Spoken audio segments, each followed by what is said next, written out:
Hello students, this is BA third year, paper first, Comparative Public Administration। आज हम करेंगे तुलनात्मक लोक प्रशासन के विकास के उत्तरदायी कारण।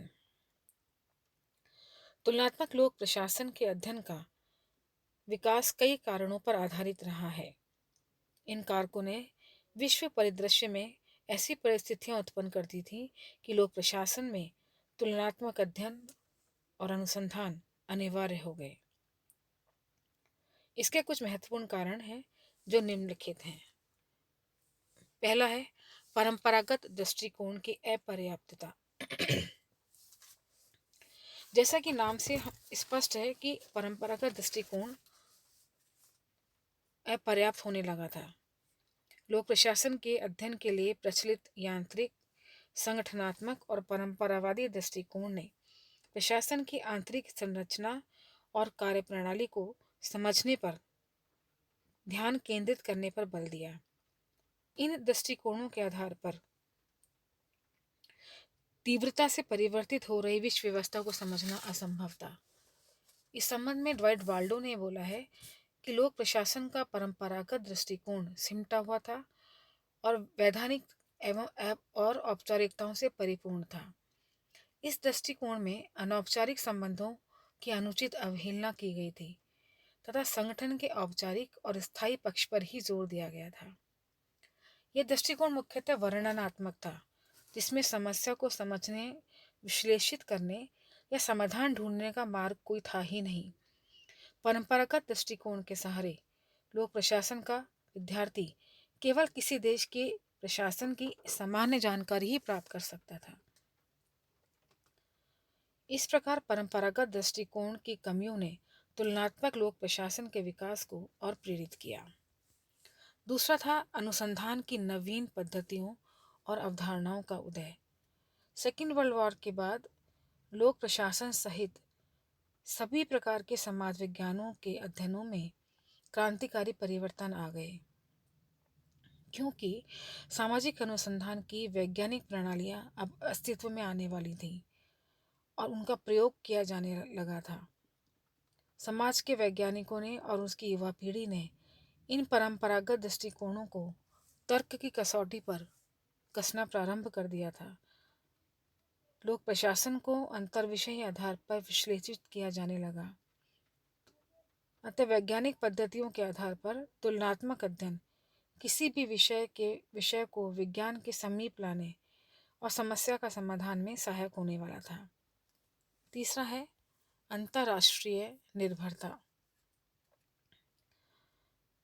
विज्ञान और प्रौद्योगिकी के विकास के कारण विश्व स्तर पर देशों के मध्य आपस की दूरी कम होने लगी और परस्पर निर्भरता बढ़ने लगी थी। मशीनों का आदान प्रदान, उत्पादन का आयात निर्यात, सांस्कृतिक और राजनीतिक संबंध, आपसी समझौते के और युद्ध के दौरान ध्रुवीकरण के चलते गुटों में बंटना एक सामान्य बात हो गई थी। इस संबंध में अंतर्राष्ट्रीय वित्तीय संस्थाओं से ऋण, अनुदान, सहायता भी प्राप्त हुई और साथ में इनकी निर्देश नियंत्रण की विधियां भी। इन सब कारणों ने शासकों सहित अध्ययनकर्ताओं को विचार विनिमय और तुलनात्मक अध्ययनों की ओर प्रेरित किया। सामाजिक संदर्भों का महत्व। लोक प्रशासन का कार्यक्षेत्र मानव समाज है। मानव समाज की कुछ विशेषताएं संपूर्ण पृथ्वी पर एक समान होते हुए भी अलग अलग पाई जाती हैं। यही कारण है कि एक समान दो प्रशासनिक संस्थाएं दो विभिन्न समाजों में अलग अलग व्यवहार प्रदर्शित करती हैं। भारत तथा संयुक्त राज्य अमेरिका जैसे विशाल भूमि वाले देशों में प्रांतीय सरकारों और उनके राज्य प्रशासन में पर्याप्त भेद पाया जाता है। सामाजिक, आर्थिक, राजनीतिक, यहाँ तक कि भौगोलिक पर्यावरण के कारण भी लोक प्रशासन प्रभावित होता है। अतः तुलनात्मक अध्ययनों को महत्व मिलने लगा, जिससे कि प्रशासन के कुछ ठोस सिद्धांतों का निर्माण हो सके।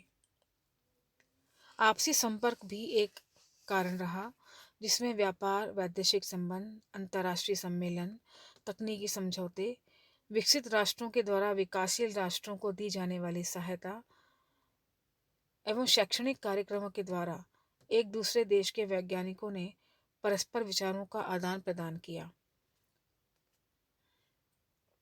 अतः सदियों पुराने सांस्कृतिक संबंधों को नवीन परिस्थितियों में समझने और आंकने की जिज्ञासा स्वाभाविक थी।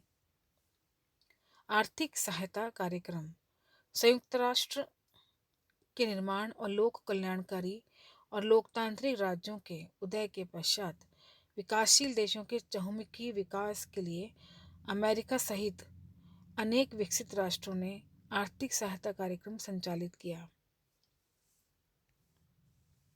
व्यवहारवाद का प्रभाव सामाजिक विज्ञानों के अनुसार अनुसंधान में व्यवहारवाद का महत्वपूर्ण प्रभाव पड़ा है। लोक प्रशासन भी इस उपागम से अछूता नहीं रहा, क्योंकि प्रशासन के वास्तविक कार्यकर्ता मनुष्य ही हैं, जो मानव समाज के हित के लिए विविध क्रियाएं संपादित करते हैं। तुलनात्मक राजनीतिक अध्ययनों का प्रभाव ऐसा माना जाता है कि प्रशासनिक व्यवस्थाओं का तुलनात्मक अध्ययन राजनीतिक व्यवस्थाओं के तुलनात्मक अध्ययन के साथ साथ विकसित हुआ।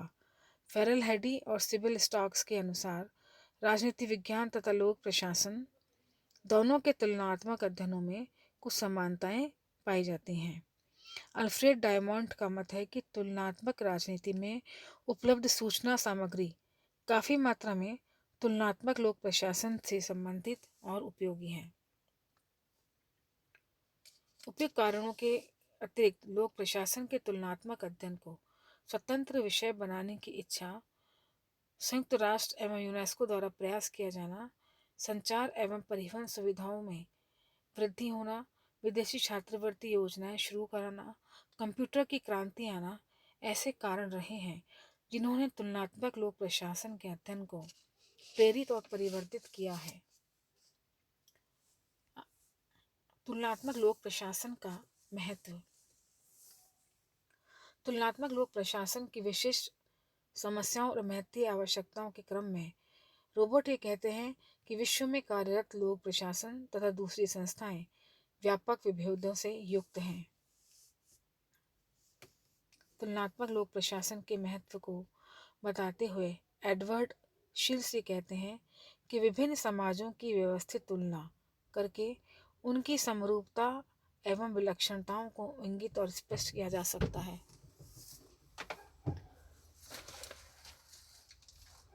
बनाने लग गए क्या? तुलनात्मक लोक प्रशासन के अध्ययन की इस अवधारणा ने निसंदेह राजनीति विज्ञान और लोक प्रशासन की दूरियों को कम किया है। इसके अतिरिक्त तुलनात्मक लोक प्रशासन के कुछ लाभ और गुण भी बताए जा सकते हैं।